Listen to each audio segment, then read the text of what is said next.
For thousands of years, aloe vera has been considered a magical medicinal plant.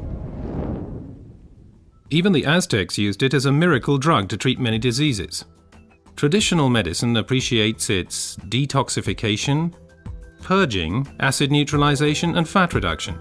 According to modern research, it has a positive effect on blood sugar levels and blood lipid concentration, including cholesterol levels. But aloe vera is not always aloe vera. Real aloe vera, the Aloe barbadensis, is a desert lily and is cultivated in arid regions, primarily in Central and South America. The effects of aloe vera are strongly dependent upon how it is processed, and the differences already begin with how it is harvested. In order to avoid damaging the plant, the leaves should ideally be cut by hand. As the outer skin of the leaf contains poisonous aloin, a substance that protects the plant from animals and has a laxative effect on humans, the skin must be carefully separated from the inner leaf gel. This leaf gel is the most valuable part of the aloe vera plant. The gel has been proven to contain over 150 vital substances, such as vitamins, enzymes, polysaccharides, and trace elements. It's this unique combination of ingredients and the way in which they interact with each other that results in the healing effect. One of the most important plant substances is asimanan, which has a positive effect on the immune system and can also reduce inflammations and free radicals. The result? The oxygen supply improves.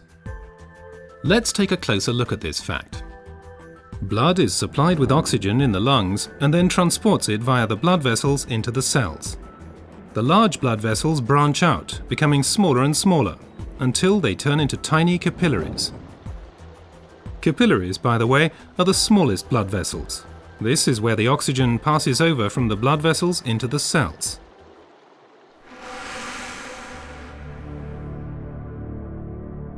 Poor eating habits, environmental pollution, stress, and increased physical effort weaken our immune system. Free radicals have an easier time of things and can cause microinflammations throughout the body. These inflammations can damage blood vessels and result in a thickening of the fine capillary walls.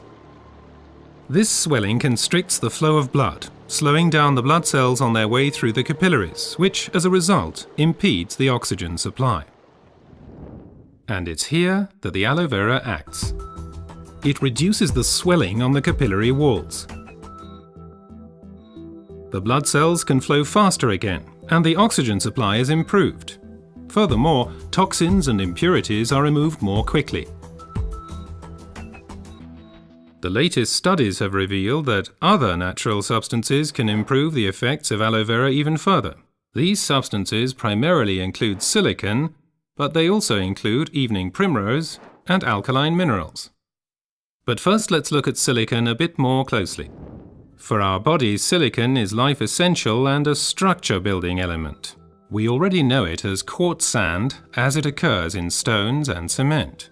In the body, silicon is there to stabilize our human tissue. As a supportive element, it strengthens bones, hair, nails, connective tissues, and also the walls of our capillaries.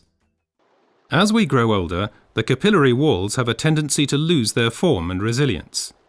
They can literally collapse, interrupting the blood flow. At the worst, this can lead to a stroke or a heart attack.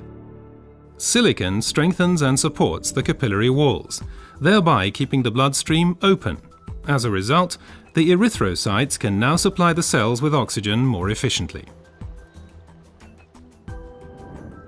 Silicon in its original form as quartz sand cannot be absorbed at all by the human body. Alternatives can, however, be found in nature. An ideal plant-based source is the stinging nettle. It is rich in natural silicon, which can be better absorbed by humans. Optimum oxygen supply is not only dependent on the capillaries, but also on the condition of the blood itself. Only when blood is liquid enough can it pass through the narrow capillaries. For improving flow properties of blood, we have evening primrose with its polyunsaturated fatty acids and basic alkaline minerals. Polyunsaturated fatty acids make the blood thinner. They prevent the conglutination or sticking together of blood cells and thereby stop clotting of the blood. Alkaline minerals support the elasticity of the red blood cells, thus helping them to pass through the tiny capillaries more smoothly. Both help to increase the blood's rate of flow and thus contribute to maintaining an optimum oxygen supply. So let's review the main points again. The supply of oxygen to our cells is a vital prerequisite for our overall health and also helps to safeguard us against serious illnesses. Aloe vera, with its decongestant effect, improves the oxygen supply. Silicon strengthens the vessel walls and keeps the bloodstream open. Reinforcement comes from evening primrose and basic alkaline minerals. What traditional medicine has known for a long time has now also been confirmed by modern research.